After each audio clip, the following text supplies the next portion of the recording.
everybody. My name is Kira James, and I am part of Microsoft.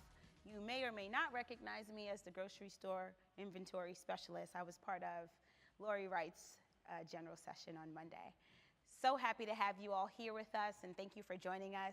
Super excited to talk to you all about how Teams is really evolving to meet the needs of all workers, and we have an awesome story for you all coming up, and I won't even give it away. They're super excited to be here. I'm very happy for DM Drogerie to be here as well. So with that, I'm just going to dive right on in. Again, this is the session that you're at, in case you weren't sure. And yeah, I'm going to get started. And so when we think about digital transformation, Microsoft's mission is to empower every person and organization on the planet to achieve more. And this to us means that everyone from the boardroom down to the first line should have the tools and resources that make them capable and able to do their jobs on a day-to-day. And so the way in which we're defining a first-line worker, first-line workers are first with your customers, they're first with your products and operations, and they're first to represent your brand. And so I think about my time spent as a first-line worker, and actually not that long ago when I was saving up money. I'm from New York, saving up money, worked 2 jobs. So I worked full-time 9 to 5, and then I worked in the evenings and the weekends, and I worked at a large beauty retailer. And I think about that experience in such a dynamic environment where time was money and what that meant for me in terms of the technology. And there were a lot of things, including the things on this slide, that really spoke to the challenges that I faced. From feeling disconnected from the team and my organization's mission to using obsolete tools and antiquated technologies. It was a very fragmented experience. And so we're really excited to bring to you today just how Teams is evolving to meet the needs of all and how the features that we use every day can really meet the needs of those on the first line as well. That being said, and if I think about, okay, a first-line worker and who that person is and how I used to live in those shoes, the challenges faced, there's a lot of data around how empowering your first-line workforce can really help drive your bottom line. And so first, 80% of executives really find that giving tools to the first-line worker really helps to bolster productivity. What's not shown here is a stat that 34% of them are not actually doing that in terms of sharing information.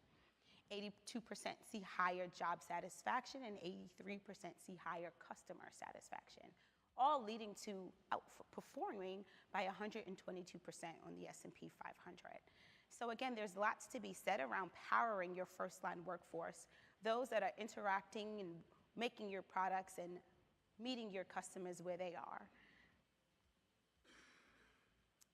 And so enter Microsoft Teams, the hub for teamwork in Microsoft 365. There are 4 core promises that Teams relies on, and the first being communication, the ability to chat, communicate through messaging, calling, and meetings. Collaboration.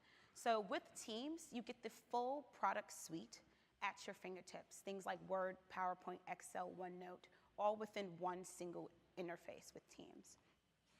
The customizability, nope, that's not a word. The fact that Teams is customizable and extensible really helps you to customize your environments based on the type of role or worker that you have. And so with Teams, you have access to a full, complete app store, and then also think about bringing in your line of business apps that are relevant to that particular worker. And then lastly, of course, sealed up with a bow, is our Microsoft promise around enterprise-grade security and compliance. So you can rest assured that when you think about data and think about risk, that Microsoft's promise also lives within Teams as well. And so with that, I'm going to invite my new friends, Bern and Hagen, on stage.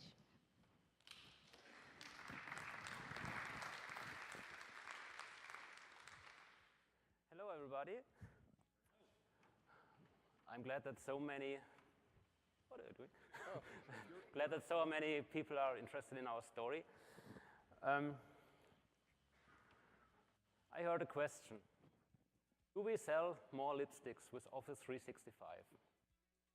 Or another one, do we sell more diapers with Microsoft Teams?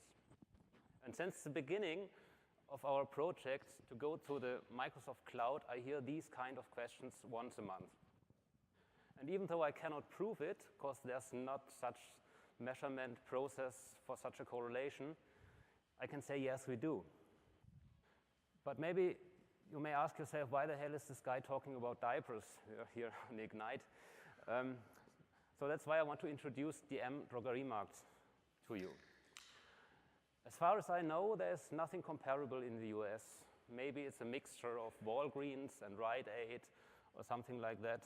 But in fact, we are the leading drugstore retailer in Europe with nearly 12 billion revenue within the whole group.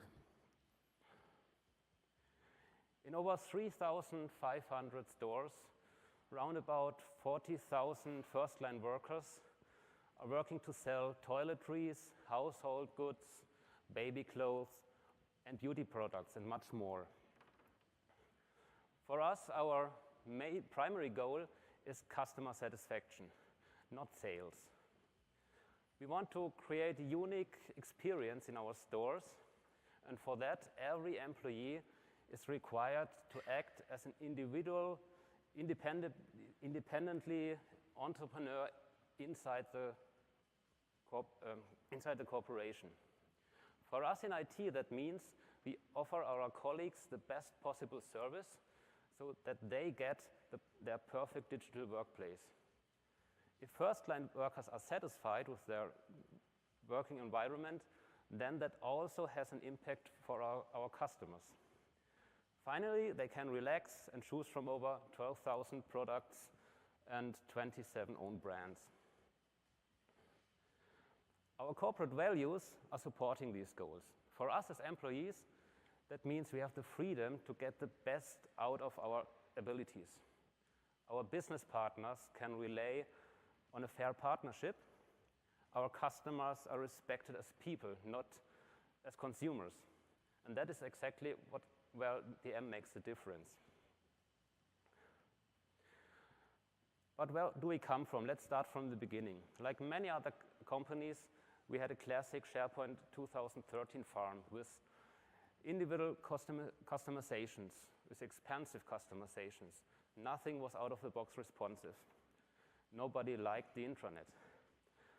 Employees organized themselves with internet solutions like WhatsApp and Facebook to communicate. There was a need for communication, and a kind of shadow IT emerged. And by the way, the cloud was a no-go.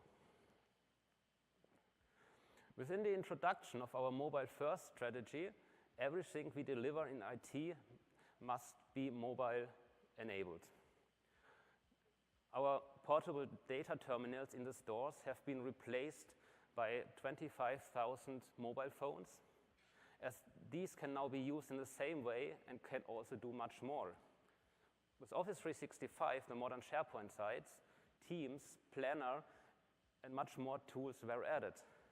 So the prospect of avoiding expensive individual developments in the future and using standard services were very good. What is typical DM? The readiness of constant change is deeply anchored in DM's corporate culture. As our founder, Götz Werner, once wrote in one of his books, what I did right once, I definitely do differently next time.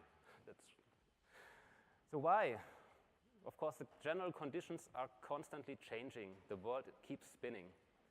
According to this, most colleagues and teams are open-minded when it comes to introducing meaningful changes. So, convince the management would be a contradiction to our corporate philosophy. We would say, showing them a sense of purpose and necessity. At the beginning of 2017, we showed our boardroom the vision of a modern workplace based on Office 365. And the answer might surprise you. They said, this is awesome. Why don't we have this already? So we could start. We had a lot of examples for the benefits of Office 365, but the best way to explain is to talk about use cases every employee in the company understands. In our case, these are pains and gains in our stores.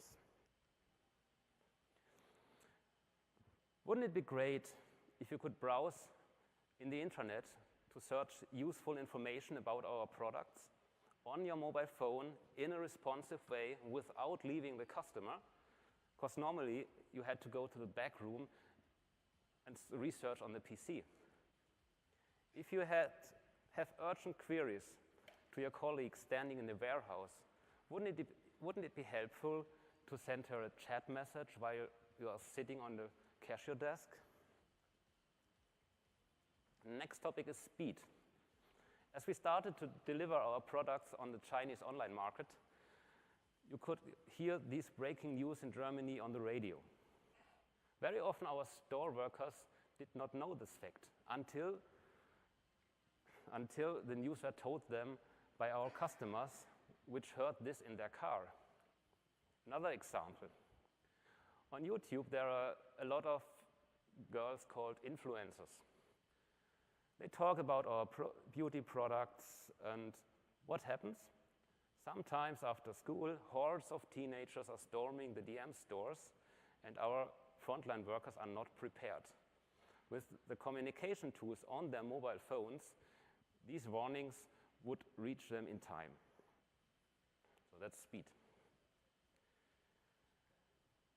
Another part of our vision is the usage of the collective intelligence of the whole company, when every employee could discuss within a corporate-wide social network, learning from each other, even if they do not know each other.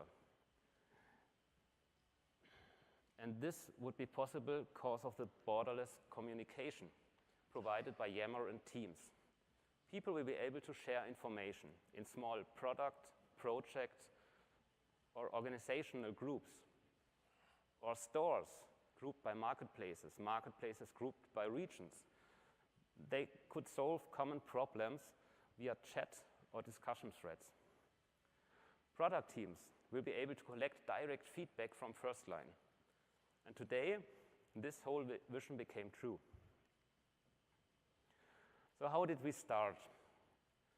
First of all, it became clear to us this is not a technical project, but a change project.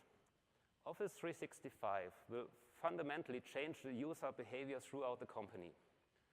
The most important pillar of the project was therefore communication. We didn't want to roll out everything because we could.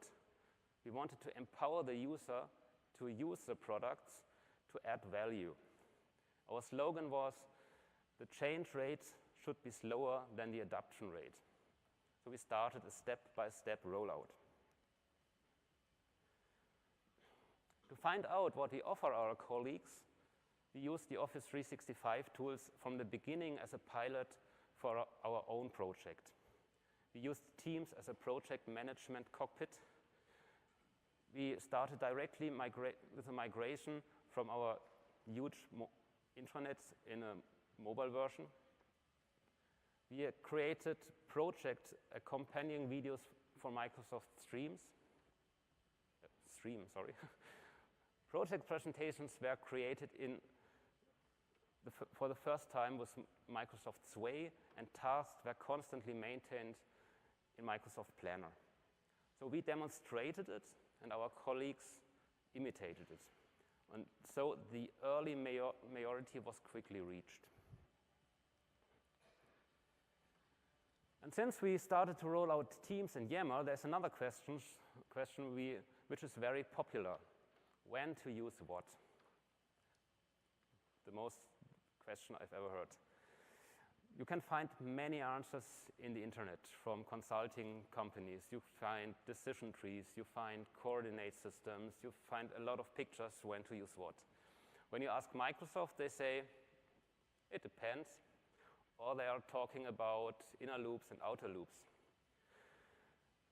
But these answers are not satisfactory. These are not satisfactory answers for 80% of our colleagues. They need more guidance in less time and hardly text to read. Thanks Microsoft, there's Microsoft Stream, so we produced a self-explaining video. And now, watch this. Wouldn't it be great if we could communicate more directly and quickly in our work? either on a PC, notebook, or smartphone? For this, Office 365 offers Yammer and Teams. They make our exchange and collaboration easier. Yammer is an enterprise social networking service. Exchanging news, sharing ideas, asking questions, having a discussion. All this is possible. In Yammer, content usually reaches a large group of participants. This makes it quicker and easier to get in touch with colleagues company-wide. This is great, for example, if you're looking for inspiration for your own store, or if you want to share a successful in-store promotion with others. If there are news about products, the product range managers can provide them directly and receive feedback. Yammer enables the exchange both throughout the entire company and in thematic groups. Here, colleagues can come together according to their interests. Yammer brings stores, headquarters, and our locations in other countries even closer together. And for fast and uncomplicated teamwork, Microsoft Teams is available. Communication in Teams is aimed at a limited number of participants and is therefore more confidential. Colleagues who work together on a task can exchange ideas within the chat. In addition to conversations, you can also organize documents, tasks, notes, and much more in Microsoft Teams, all in one place. Useful if, for example, you want to hand over open tasks to the store team before the end of the day. Nothing important gets lost. Every team organizes itself differently. That's why you can design your workspace individually in Microsoft Teams and adapt it to your needs. A great thing, not only for your direct team, but also for projects or any other working group. Yammer and Teams, two tools that make working together easier. Some colleagues are already using them in their daily work and have discovered the advantages. Soon, Yammer and Teams will be available to all colleagues.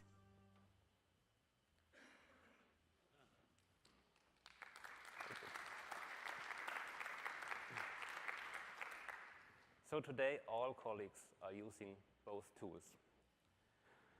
But how do we use Office 365 today?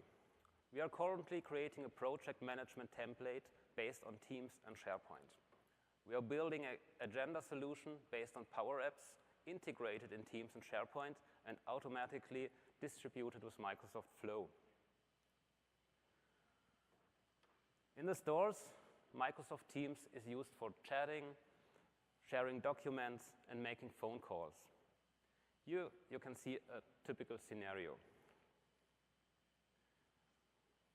In fact, Teams is the most popular Office 365 tool because everything works so easy on the mobile phone, directly at the shelf at the customer.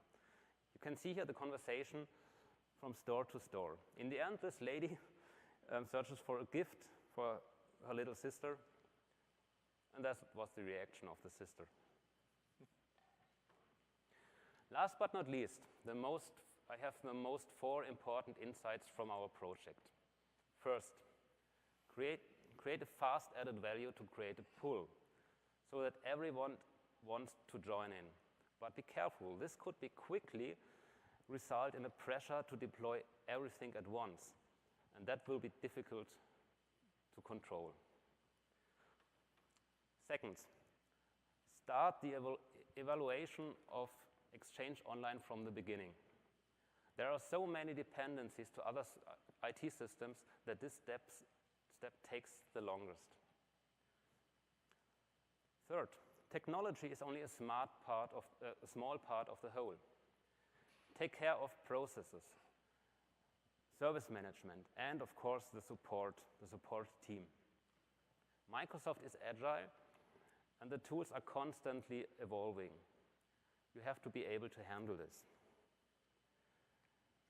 And the fourth, the infrastructure is the foundation of everything.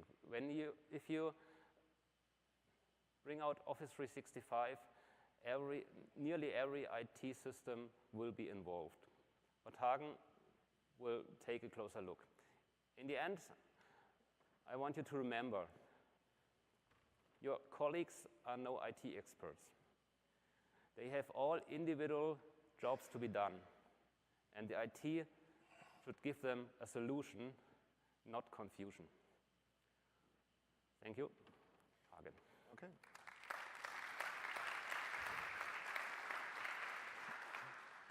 So, hello everybody. My name is Hagen Deike. I work as an administration guy at DM. So I consider myself as an IT pro and just wanted to ask how many IT pros are here with us today? Oh, quite a few. That's very nice. So I guess everybody else is somewhere else in business then. So when I started to work at DM 2 years ago, I was working formally as a freelancer, and I was quite happy with what I was doing. I got all my little gadgets at home in the cellar, got servers and stuff like that, everything on premise, and I was doing quite well then. And Microsoft started to introduce Office 365, and I was like, oh no, please don't do this to me, everything to the cloud, and I didn't really like that at first. And at some point of time, I really realized this train is going to hit me really bad. So I got to decide, what should I do? Stand in the way and bin a rollover, or embracing the change that would be coming with the cloud and hop on board. And by hopping on board, a few things I realized that as an administrator, actually, you do not do less work, but your work will change a lot. However, there are still a few things you do on premise when you move to the cloud. And what we're seeing here is I'm considering the different services from Office 365 as pillars of services, and they're connected through each other. But all these services, like Teams and Yammer and Flow and all the other stuff, they need a solid foundation to actually work. And what I found out is these three foundations are authentication. That must be straightened out. You need to take care of your devices because these services will be run somewhere. And of course, you have to take care of your network because you're going to connect your devices to the cloud services.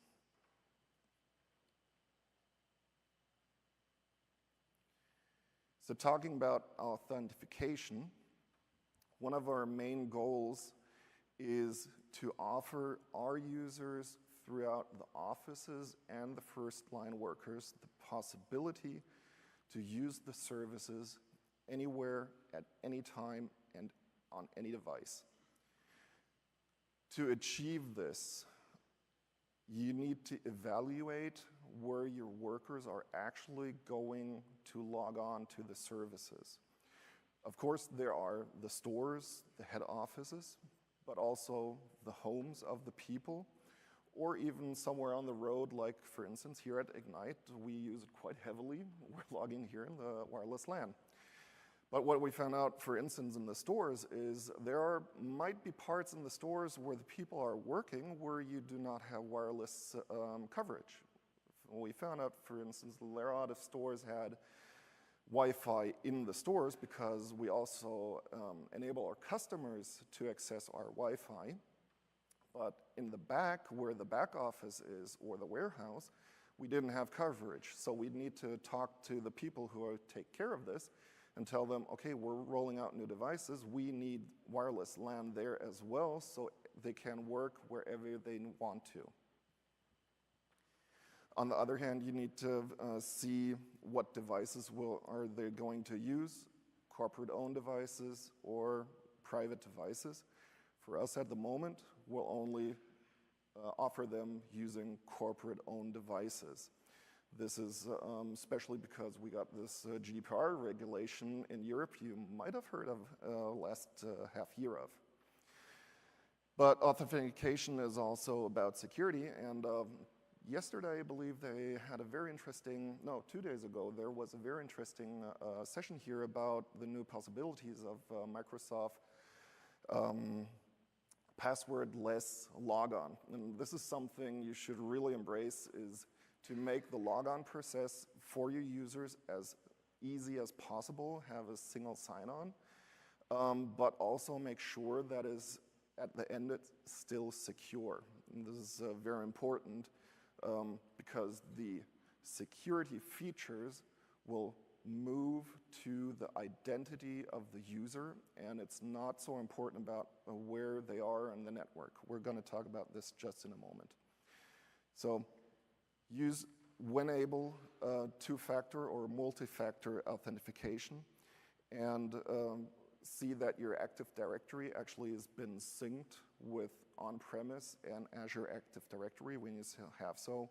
And if possible, clean out old stuff so you really know who's actually using your network.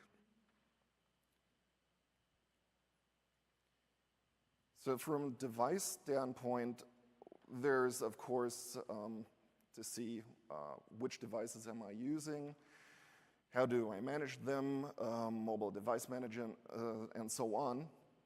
But what I want to talk about here is what we found out for us is the speed and modern devices do in fact impact the usage of services. That's mostly because the underlying technology has changed. When we had the on-premise SharePoint 2013 environment, we used ASP.NET. I think it was 3.5. So all the pages from the internet are actually rendered on the server with the performance of the server. And at the end, only HTML is sent out to the devices. But in the meantime, all the modern tools are using JSON a lot, and this creates a lot of traffic on your network. And what's very important here to see is through the JavaScript libraries running on the devices, they are using the CPU speed of the device actually viewing the pages. A few of us might know Teams actually is a HTML JavaScript application run in a Chromium environment. So this is important to know and to understand where some performance impacts might come from. And because we know that JavaScript is key to performance, my suggestion would be if you're still using Internet Explorer 11, forget it, move it out. It has to go, it's old technology. Move on to modern browsers, Edge or Chrome or Firefox or whatever, but it needs to be modern and up to date. So when users first approached us and they told us we got speed impacts, the intranet is slow, we went out there and tried to find out actually why is everything so slow. And what we did was we measured the network with different scenarios. This is very interesting. This is what I didn't, oh, okay. Probably I have to tell you then the slides was it. I got my backup here. Wait a second. Yeah. So the blue lines are the Edge browser. And we compared this to Chrome browsers in the green. And the upper part of this is in our stores. So number 4 and number 2 are actually measured in our stores compared with 2 different browsers. And from this chart, we already seen something was very different between our head office.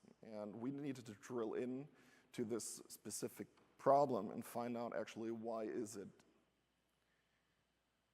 And what we can also see here is it's the complaints of the user. It takes 3 times longer to open the intranet. Everything is slow. It's just not working for us. Oh, one back. There we go. So I took my laptop to my house, which is down here in the number 1, and that was the most fastest because I was able to access the services directly without interference from any service on our network whatsoever.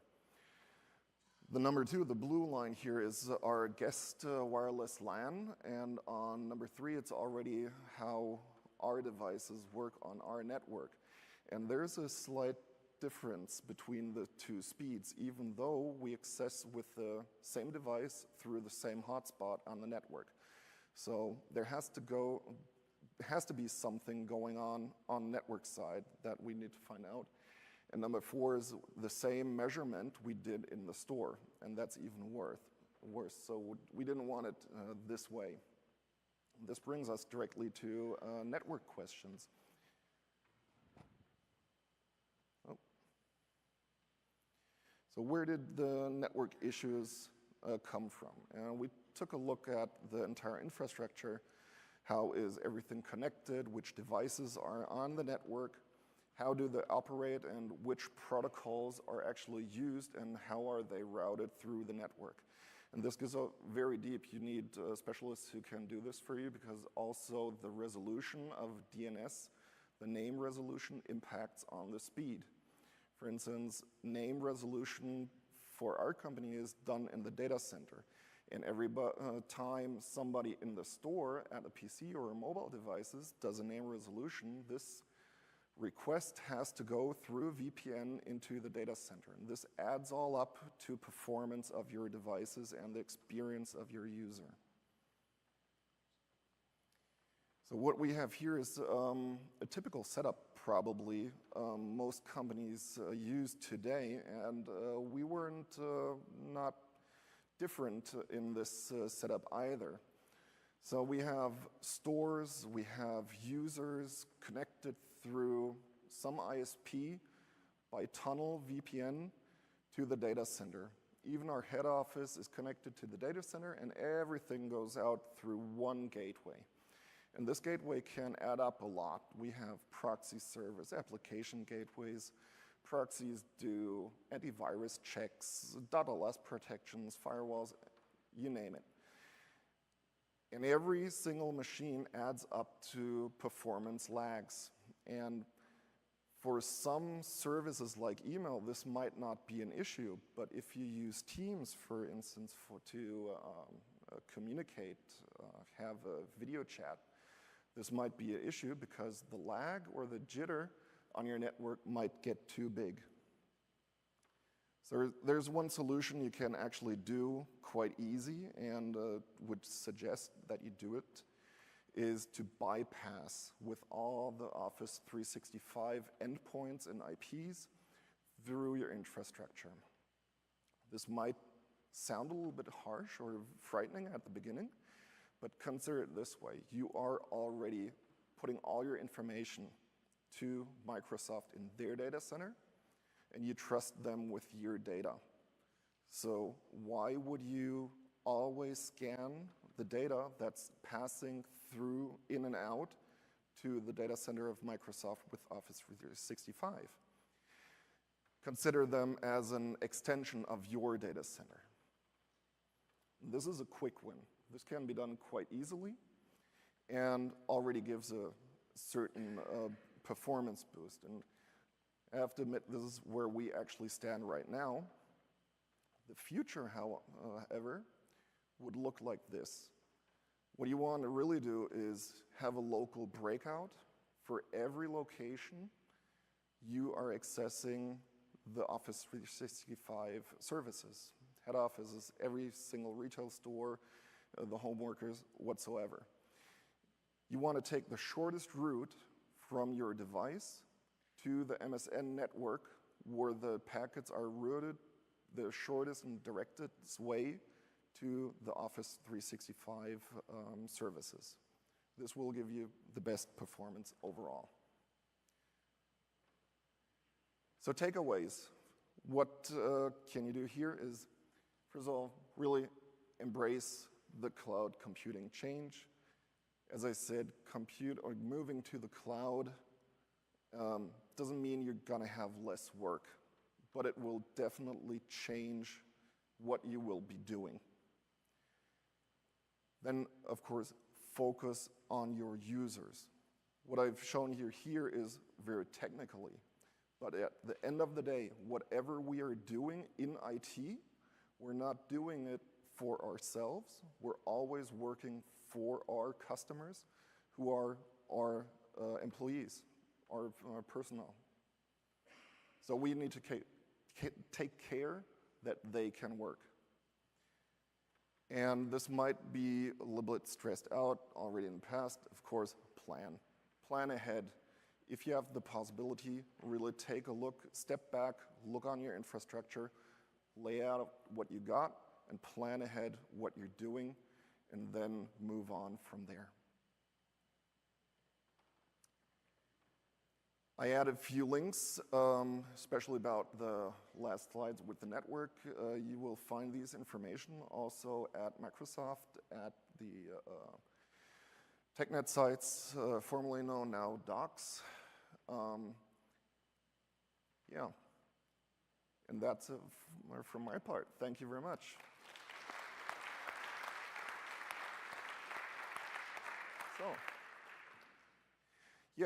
So if you have any questions, would love to hear from you. I think Kira hasn't a mic anymore. You don't have a mic here. Come here. Talk to my mic. No, it's okay. If it's a question, I can Okay. Okay. Two questions. Yeah. It sounds like you have done a big investment in devices and in licenses, etc., for the stores. Yeah. What was the concrete business case that you showed to your management that made them say yes? I mean, you know, there should be a return of investment. So what was the concrete figure? So how did you measure that you actually had a return of investment? We wanted to create a modern workplace for our customers. In our culture, we say we do not make a difference between working time and private time. It's your lifetime. You spend a lot of time at your colleagues the whole day, so you have to have a great workplace. So the portable data devices were out of service. They're very expensive, and the mobiles were much cheaper. I think you get 3 mobiles for 1 portable device. I think even more. The thing is this: if you buy 25,000 mobile devices at once, you get a quite good price, you know. So yeah, at the end of the day, it's even. So the devices themselves were a smarter way to work in the stores, and you know, if you go in a store and the first line worker is stressed up with IT and is not liking his job, then you as a customer do not want to go inside, maybe. Sometimes you have to, but that's not your place to be. And we want to give our customers a familiar atmosphere. So when our colleagues are happy, this has an effect on our customers. So this is the business case. Even if our customer does not buy anything on this day, he will come back. We will earn the money either way. Revenue is that what happens after that. So we cannot say, okay, we buy 25,000 smartphones and then we make this revenue. There's no measurement, but it's the same thing in like product management or something like that. This was the use case or the vision of all this. Okay, last question. You said that you bought 25,000 devices, but you have approximately 40,000 employees. Okay, 25,000 devices in Germany, but we are in 30 other countries all over Europe, and they also get their devices step by step. Yeah. So the Czech everyone Republic in the store, they have a device. You don't distinguish everyone in the store. No, not everyone. Of course, we have different shifts. Whether our employees who work full time, and part times. And I don't know exactly where we make the break, who gets a device, but of course there are also a few people who just come in for, let's say, 3 to 4 hours a week and help on a job basis. For them, it would, of course, be too expensive to supply them with their own phone. So we are actually planning to have a setup where we have shared phones, where this type of personnel can share 3 to 4 people can share one device. But normally they do jobs where they don't really need a device, so.